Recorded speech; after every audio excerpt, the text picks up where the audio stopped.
Now, my good colleague and friend Caleb Maupin, my favorite American broadcaster, is on the ground in New York City and there to tell us about the latest twists and turns of the Donald Trump affair and the John Bolton book, The Extended Kiss and Tell, National Enquirer within hardback, that came out this week and immediately shot to the top of the bestseller list.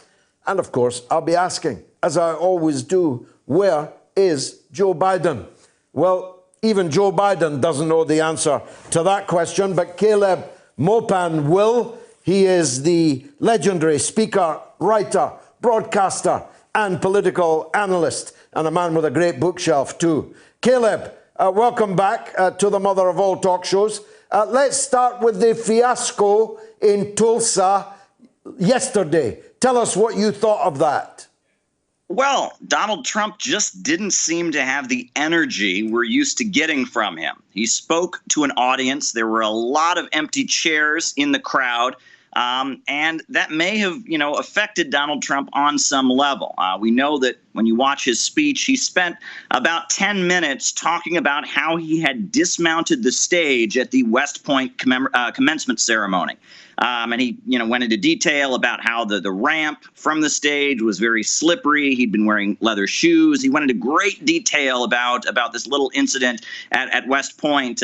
Now, throughout the speech, he continued to make reference to the protesters outside. And if you had been watching him, you would have thought that, like, the French Revolution was happening out there. Like, they were storming the Bastille and there was chaos. There was a small crowd of protesters out there. There was some shouting matches between Trump supporters and the protesters. But it wasn't very intense. We know at one point the police did disperse it with some pepper balls. It wasn't a big crowd, in the hundreds, maybe not even a full 100.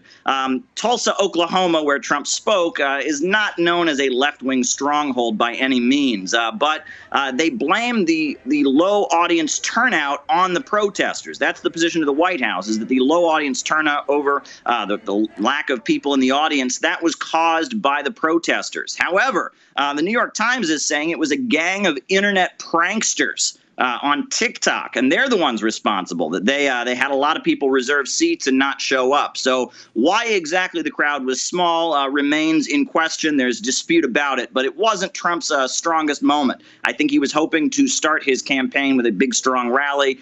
Didn't have the energy we usually get. It was a bit of a provocation holding it in Tulsa, wasn't it? Given what happened there in 1921?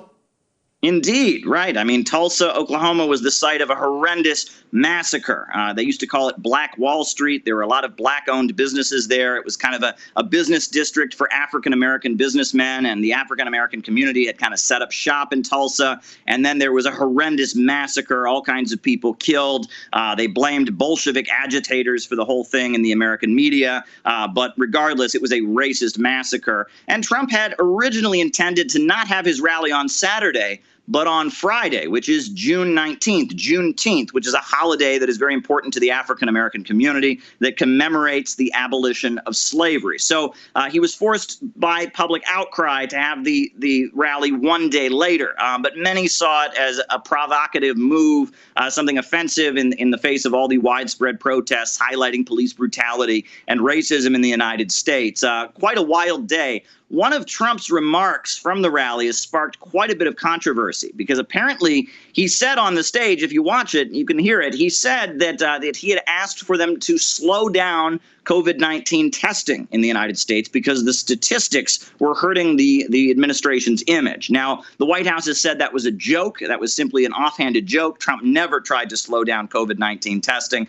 But many people have observed how slow testing was in the United States and said, if that was a joke, it's not funny. And why would he say such a thing to his supporters? So people are looking at Trump. And again, not the energy we're used to with the Donald. This wasn't Donald Trump at his full strength. Perhaps he looked out at the crowd and saw those empty seats. And it's not been a great week then, Caleb, because the John Bolton kiss and tell, 500 pages of kiss and tell, that's a lot of kissing, a lot of telling, went to the New York Times bestseller #1 spot even before release.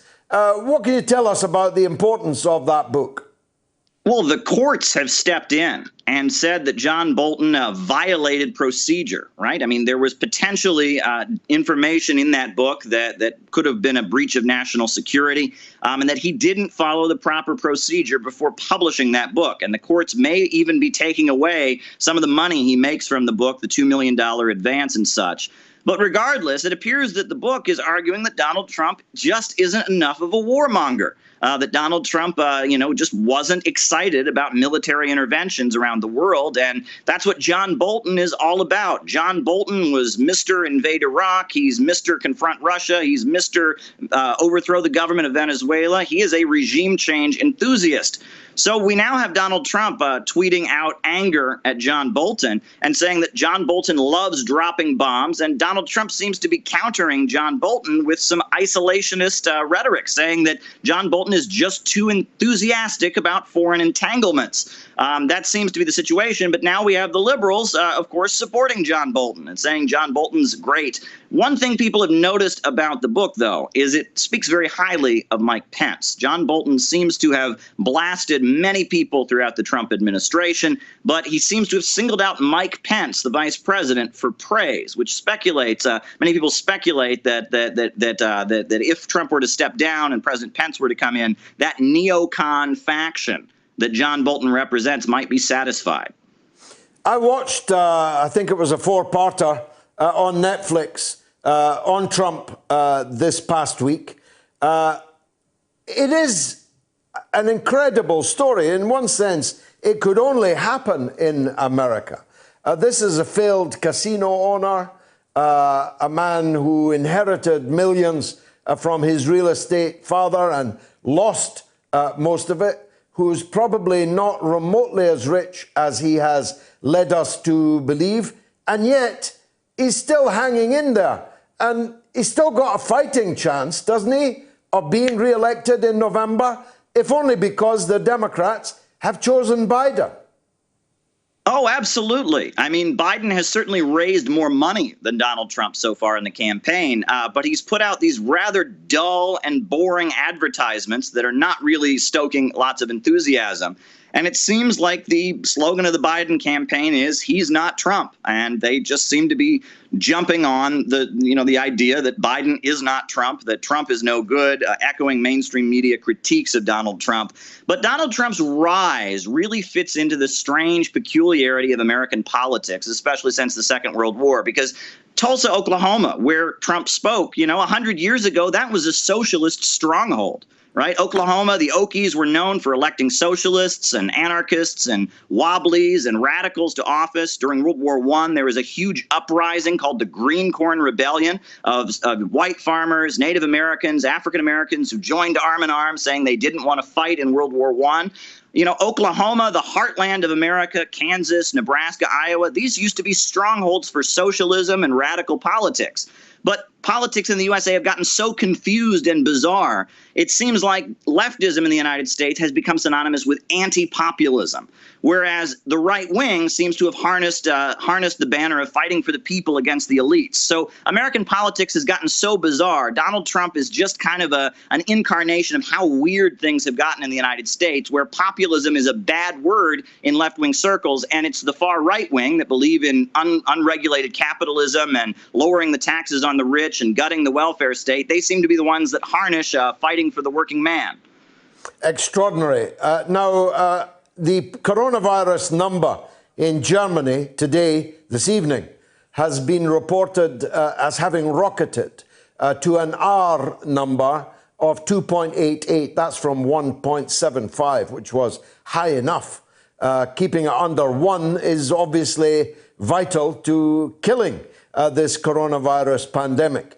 If one person is infecting 2.88 others in Germany, where lockdown was eased, what's likely to happen in America and Britain, where lockdown long ago collapsed?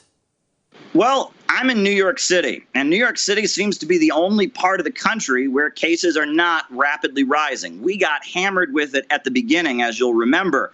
We've been in lockdown for so long, but it seems like we have finally got it under control. But the rest of the country that's been opening up, that's where the rapid rise in cases is taking place. I'm excited because probably tomorrow I'll be able to finally go to the barber shop and get a haircut because I need it very badly.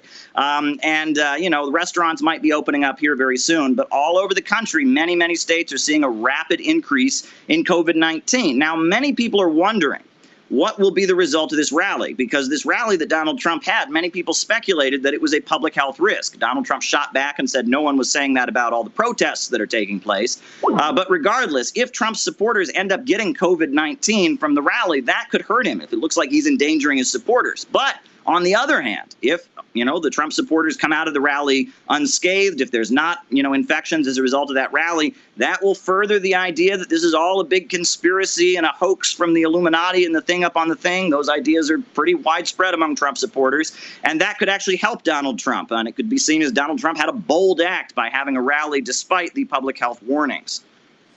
Caleb Maupin, thanks as always for joining us on the mother of all talk shows. Isn't he articulate, young Caleb?